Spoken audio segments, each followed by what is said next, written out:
Hello everybody and welcome to the Winecast. This cast is back to Burgundy as part of what I hope will eventually be a deeper dive on all of Burgundy's subregions. So look for future casts on the Côte de Beaune, the Côte Chalonnaise, and the Mâconnais, though not necessarily right away or in a row. Before we start this cast, though, I want to mention two things. First, as many of you know, this last fall I took a certifying exam for the Wine and Spirits Education Trust Level 3, and I'm glad to report that I passed with, I'm proud to say, distinction on both the tasting and the theory portions. The WSET was a challenging, but I thought very valuable curriculum, and I wanted to take a moment to thank all of my viewers and subscribers who wrote in with encouragement and support while I worked on it. A big chunk of doing well on certifications lies in where your head is at when you approach them, and I can't say enough about how the kind and generous comments I received helped me get my head in the right place, so thank you. Second, on a slightly different note, I've received requests to talk more about particular producers, and while I understand where these requests are coming from, talking about individual wines and producers is not really what I see these casts being about. But I want to recognize that that's a very legitimate area of interest, and let me recommend a resource that'll be helpful.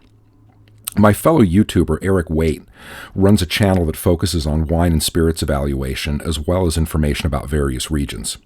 Eric is working on the WSET Level 4 diploma, and in addition to being a very skillful evaluator, he has a tremendous working knowledge of individual producers by region. He's also been a great friend of this channel, and I want to invite all of my viewers to head over to his channel and check it out. You can find a link to Eric's channel under the Featured Channels tab on my homepage, so please give it a click. And now, on to the Côte de Nuits. Well, almost on to the Côte de Nuits. Though my general cast on Burgundy covered how the region's AOCs were organized, 2017 saw a significant restructuring of appellations in the area, and I should say a brief word about that. Up until last year, Burgundy was organized into 100 AOCs, the largest number for any French wine region, with the count being divided into 33 Grand Cru vineyards, each of which is its own AOC, 44 village-level AOCs that include the over 600 Premier Cru vineyards that get their AOC status from the villages where they reside, and 23 regional appellations. As part of the 2017 restructuring, the total number of AOCs has gone down to 84, with the bulk of the changes happening at the regional level. There are still 33 Grand Cru AOCs in 44 villages, though with the slight change that one of the regional appellations, Bourgogne-Vézelay, was elevated to village level, while the separate AOC for rosé production in the village of Marcenay was folded into the general AOC for that village.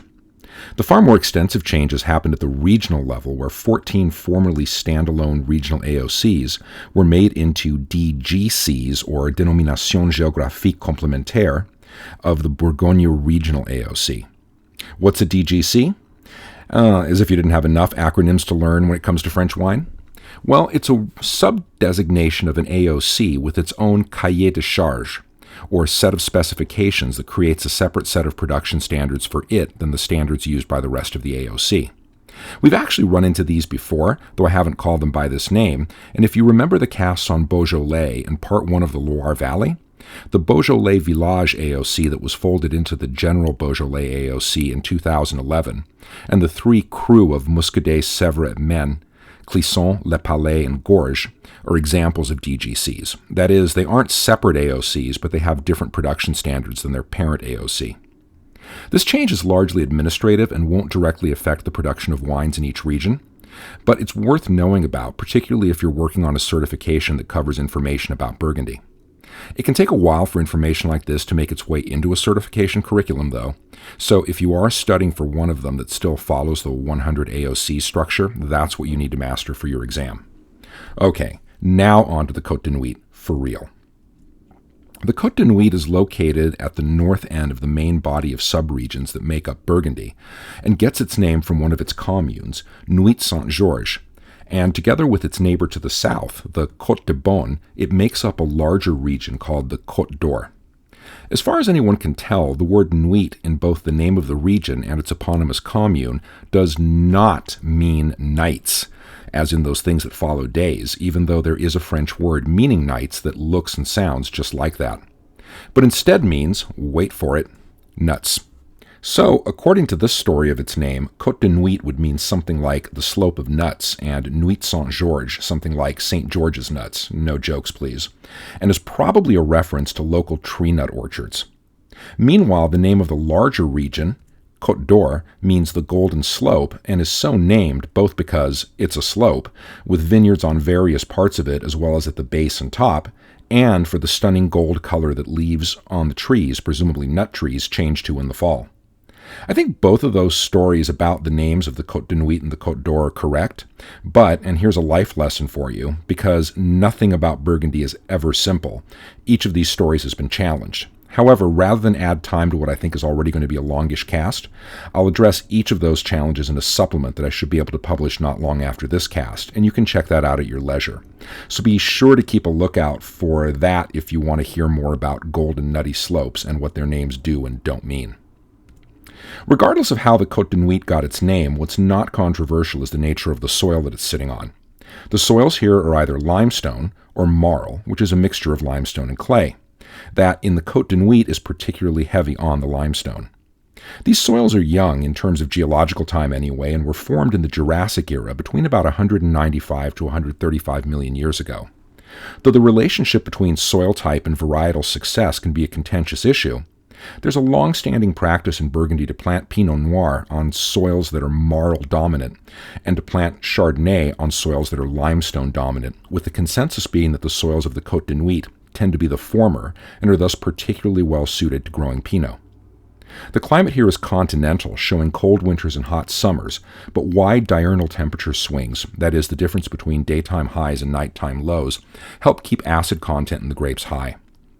The summers can be hot, but there are a fair number of cloudy days during the summer, the number of which can vary widely from year to year, affecting grape ripeness and making vintage variation a real issue in Burgundy.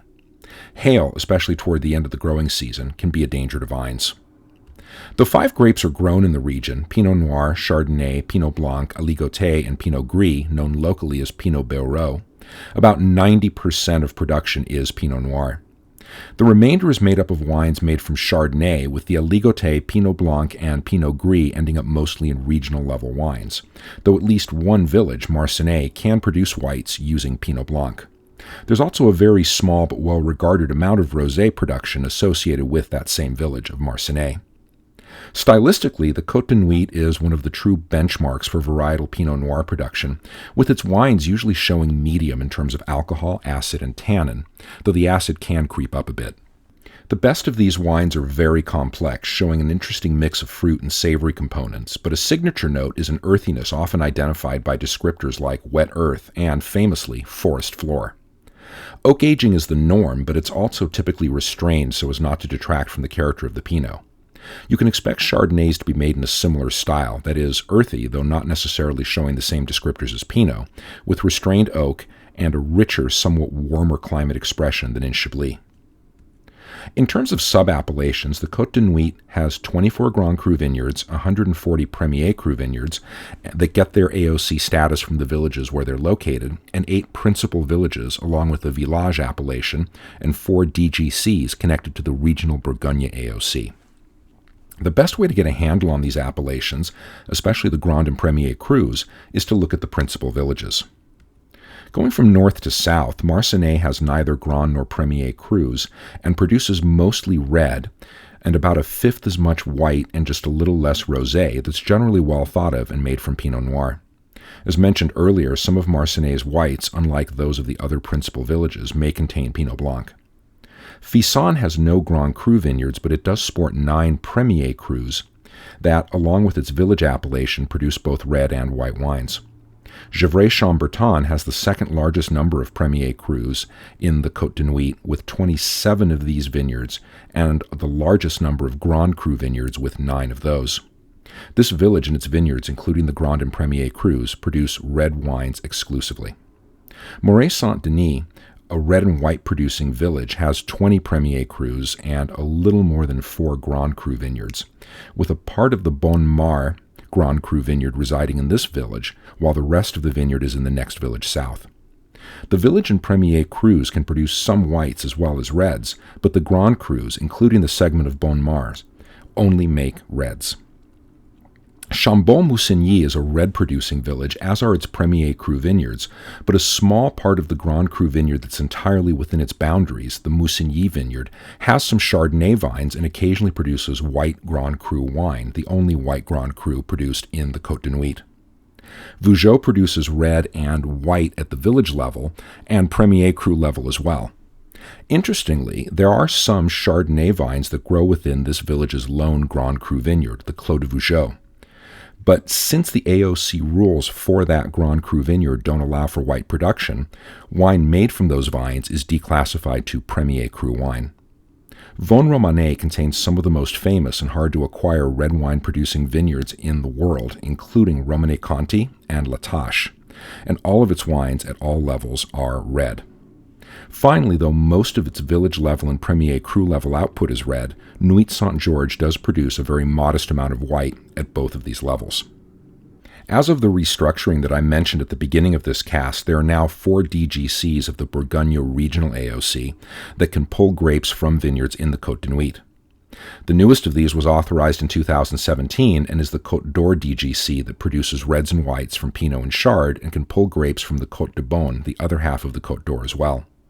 Bourgogne Haute Côte de Nuits wines come from about a dozen or so villages on top of or just on the other side of the slope, and wines in this DGC can be either red or rosé from Pinot Noir or white from Chard, and less frequently Pinot Blanc and Pinot Gris. Bourgogne-Le Chapitre, a DGC associated with the commune of Cheneuve to the north of the Côte de Nuits near Dijon, also makes reds, rosés, and whites, the first 2 from Pinot Noir and the latter from Chardonnay. Not far from Le Chapitre, in the commune of Dijon, is Bourgogne-Montrécoul that makes the same sorts of wines as its neighbor. Grapes from the Côte de Nuits can also end up in the 5 other regional AOCs that can pull from all over Burgundy, like Crémant de Bourgogne and Bourgogne-Aligoté. Finally, there's also a Côte de Nuits village village-level appellation that can be used by 5 villages, Fisson, Brochon, Prémaux, Comblanchén, and Courgouloin. Though some white from Chardonnay can be made here, almost all production is red, based, of course, on Pinot Noir. Thanks for joining me for another Winecast, in this case a fairly dense one. As promised, I'll follow it up shortly with a brief supplement discussing the various minor controversies connected to the origin of the names of both the Côte de Nuits and the Côte d'Or, and I hope you'll find that interesting. If you found this cast interesting and hopefully helpful as well, please like and subscribe if you haven't already, and always feel free to leave a question, comment, or request. I'm your host, the Unknown Winecaster, and I'm out. Enjoy the grape, but always enjoy it responsibly.